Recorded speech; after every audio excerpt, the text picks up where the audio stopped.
अच्छा हुआ मारी गई, ऐसी लड़की के साथ ऐसा ही होना चाहिए। कौन है कमल कौर और क्यों अमृतपाल मेहरू ने इसे बेरहमी से मार दिया? ऐसा क्या मिला 11 जून की रात को जिसे देख के पुलिस के भी होश उड़ गए? कमल कौर के बाद अब कौन सी इन्फ्लुएंसर मौत का शिकार बनने वाली है और क्यों क्यों अब तक पुलिस कातिल को नहीं पकड़ पाई? क्या है कमल कौर की हैरान कर देने वाली सच्ची कहानी? आइए जानते हैं। ये केस है कमल कौर भाभी नाम से मशहूर कमल कौर, जिसका असली नाम कंचन कुमारी था, जो अपनी पूरी फैमिली के साथ उत्तर प्रदेश में रहती थी। कमल काफी गरीब परिवार से बिलोंग करती थी और जैसे तैसे परिवार जिंदगी गुजार रहा था। कुछ समय बाद कमल अपने पूरे परिवार के साथ लुधियाना के विकास नगर में शिफ्ट हो गई। कंचन ने यहीं रहकर पढ़ाई वगैरह की, लेकिन हर गुजरते दिन के साथ गरीबी बढ़ते गई। हालात तब बद से बदतर हो गए जब कंचन उर्फ कमल कौर के फादर की डेथ हो गई। फिर ये परिवार फाइनेंशियली भी सफर करने लगा। बढ़ती गरीबी को दूर करने के लिए कमल कौर ने सोशल मीडिया का सहारा लिया और उस पर शॉर्ट वीडियोस बनाकर अपलोड करने लगी। लेकिन ये जो वीडियोस थी काफी अश्लील हुआ करती थी, जिसे फैमिली के साथ बैठकर देखना नामुमकिन था। एक तरफ जहां कई लोग कमल कौर की इन अश्लील वीडियोस को भर भर के प्यार देते थे, वहीं दूसरी तरफ कई लोगों को इनकी वीडियोस जहर जैसी लगने लगी थी। इनमें कमल कौर का परिवार भी शामिल था। कमल की मां ने कई बार कमल को समझाने की कोशिश की,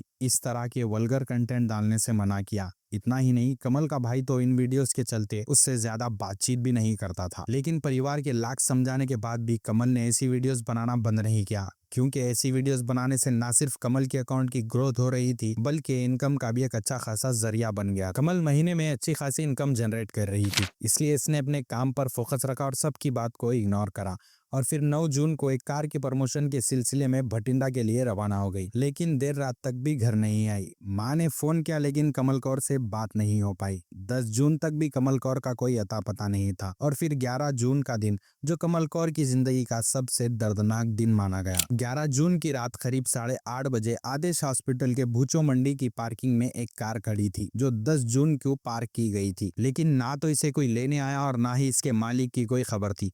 इसी बीच पार्किंग का एक कर्मचारी कार के पास से गुजर रहा था और उसे कार में से भयानक सी बुआई, जो एक अनहोनी की तरफ इशारा कर रही थी। कर्मचारी ने अपने साथियों को इकट्ठा कर कार की छानबीन करने की कोशिश की, पर डोर लॉक थे। इसीलिए शीशे को तोड़कर जब कार के अंदर झांका तो बैक सीट पर एक लाश पड़ी हुई, जिसे देख के लोगों ने तुरंत कंट्रोल रूम भटिंडा में फोन करा और इस लाश की जानकारी दी और कुछ ही समय में यहाँ पर पुलिस भी पहुंच गई। और जब कार की बैक सीट का नजारा देखा तो पुलिस के भी होश उड़ गए, क्योंकि कार में कमल की लाश पड़ी थी, जिसे देखकर ये समझ आ रहा था कि कमल को कई घंटे पहले मारा गया है। लेकिन किसने और क्यों, यही सवाल अब पुलिस को भी परेशान कर रहा था। इसलिए पुलिस ने सबसे पहले कमल की बॉडी को अपने कब्जे में ले लिया और पोस्टमार्टम के लिए हॉस्पिटल भेज दिया। और जब कमल कौर के घर वालों से पूछताछ की तो उन्होंने बताया कि 8 जून को कंचन के घर पर 2 लोग आए थे, जिन्होंने कंचन से मुलाकात की। उससे कहा कि कंचन से कार का प्रमोशन कराना है और उसके बदले वो कंचन को अच्छी खासी पेमेंट देने का वादा भी किया। हालांकि ये पहली बार नहीं था कि ये दोनों शख्स कंचन के घर पर आए हो, बल्कि इससे पहले भी 7 जून को यही 2 शख्स कंचन से मिलने इसके घर पर आए हुए थे। लेकिन उस वक्त कंचन अपने घर पर मौजूद नहीं थी और लकीली 8 जून को कंचन इन्हें घर पर मिल गई और डील फिक्स हो गई। इस प्रमोशन के सिलसिले में कंचन सुबह 9 जून को घर से भटिंडा के लिए निकली थी,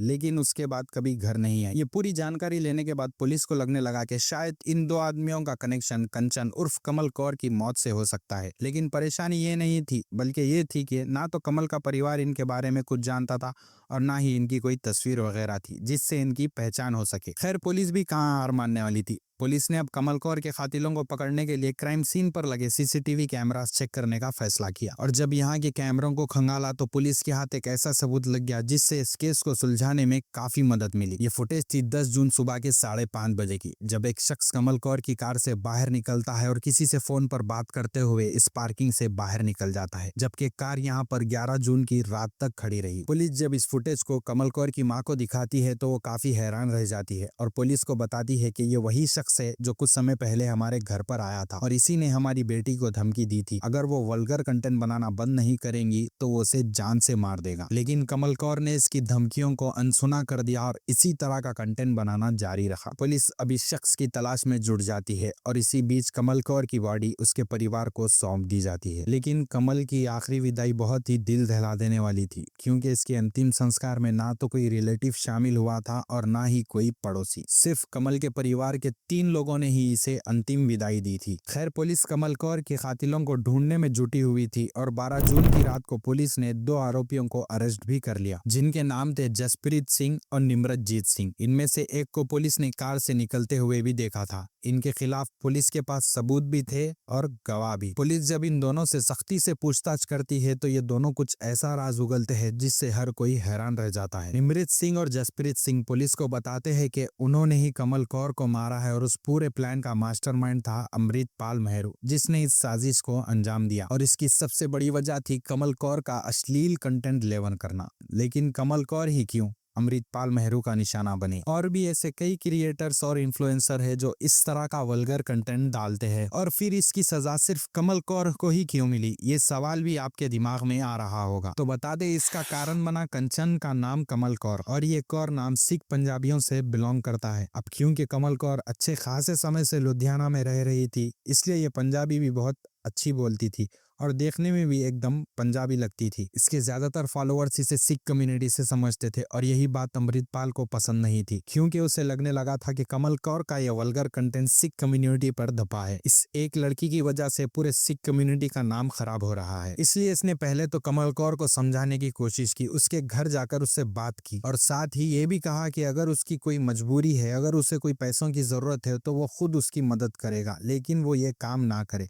लेकिन कमल ने उसकी एक बात नहीं सुनी और इसी तरह का कंटेंट अपलोड करती रही। ये देख अमृतपाल ने कमल को मारने का फैसला कर लिया और बताया जा रहा है कि वो 3 महीने से कमल की रेकी कर रहा था। वो कब कहाँ किस वक्त जाती है और अपने घर कब आती है, ये सब अमृतपाल जान चुका था। और फिर इसने कार की प्रमोशन का आइडिया सोचा और ज्यादा पैसों की लालच देकर कमल को इसके लिए राजी कर लिया। कमल जिस वक्त अपने घर से कार लेकर निकली तब वो अकेली थी, लेकिन कुछ दूर चलने के बाद इसे निम्रत, जसप्रीत और अमृतपाल मिले और इसने अपनी कार में बिठा लिया, और यही इसने सबसे बड़ी गलती की। कुछ दूर पर चलते ही कमल कौर की कार में खराबी आने लगी। ये देख अमृतपाल ने कहा कि यहीं से कुछ दूर पर एक गैरेज है, पहले वहां जाकर कार ठीक करवा लेते हैं और उसके बाद प्रमोशन के लिए जाएंगे। ये बात कमल कौर को भी ठीक लगी, इसलिए ये साजिश से अनजान इन तीनों के साथ गैरेज तक जाने के लिए राजी हो गई। और फिर ये तीनों कमल को एक सुनसान इलाके पर लेके गए और फिर यहीं पर मौत का खेल शुरू हुआ। सबसे पहले अमृतपाल ने कमल के पास मौजूद 2 फोन ले लिए और कमल से उसका पासवर्ड हासिल किया। इसके बाद जसप्रीत और निम्रत ने कमल के हाथ पैर पकड़े, गुस्से से कई थप्पड़ उसके मुंह पर मारे और उसके बाद उसका बेरहमी से गला दबा दिया। पोस्टमार्टम रिपोर्ट में भी खुलासा हुआ है कि कमल कौर की मौत दम घुटने से हुई है। हालांकि रिपोर्ट में सेक्सुअल असॉल्ट की कोई जानकारी नहीं दी गई है, लेकिन कमल के शरीर पर कई संजीदा निशान मिले हैं। कमल के साथ जबरदस्ती की गई या नहीं, ये जानकारी विस्किरा रिपोर्ट आने के बाद ही पता चलेगी, जो अभी लैब में है। कमल के 2 आरोपी पुलिस की गिरफ्त में आ चुके हैं, पर इसका मास्टरमाइंड अभी भी गायब है। जसप्रीत ने बताया कि कमल कौर को मारने के बाद अमृतपाल वहां से फरार हो गया और इनको बताया कि अगर इनको मदद की जरूरत पड़ेगी तो वो इनकी मदद जरूर करेगा। जबकि जसप्रीत सिंह और निम्रतजीत ये दोनों वहां से गुरुद्वारा गए और पुलिस ने बताया कि कमल के कातिलों ने हत्या के बाद तलविंदी साबू मोहाली का दौरा किया, लेकिन ये दोनों पकड़े गए। जबकि अमृतपाल एक आरोपी रंजीत की कार लेकर यहाँ से फरार हो गया और वो इस वक्त यूएई में छुप कर बैठा हुआ है। इस केस में करीब 5 आरोपी है, जिसमें रंजीत के अलावा और एक आरोपी का नाम सामने आया है। पुलिस अब इंटरपोल के रेड नोटिस के प्रोसेस में जुड़ी हुई है ताकि अमृतपाल को जल्दी से जल्दी भारत लाया जा सके। अमृतपाल ने कुछ समय पहले एक वीडियो भी पोस्ट की थी, जिसमें अमृतपाल ने कहा अगर किसी ने इस तरह का कंटेंट बनाया, एक तो जान से मारी जा चुकी है, उसकी लाश तो मिल गई, लेकिन अगली बार ये जरूरी नहीं कि जो मारा जाए उसकी लाश भी मिले। ये धमकी हर उस इन्फ्लुएंसर को दी जो सिख कम्युनिटी से बिलोंग करता है।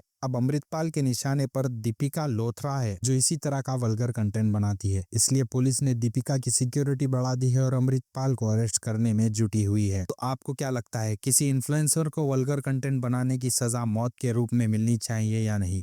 अपनी राय कमेंट में जरूर बताएं। वीडियो को लाइक और चैनल को सब्सक्राइब करें। तब तक के लिए बाय बाय।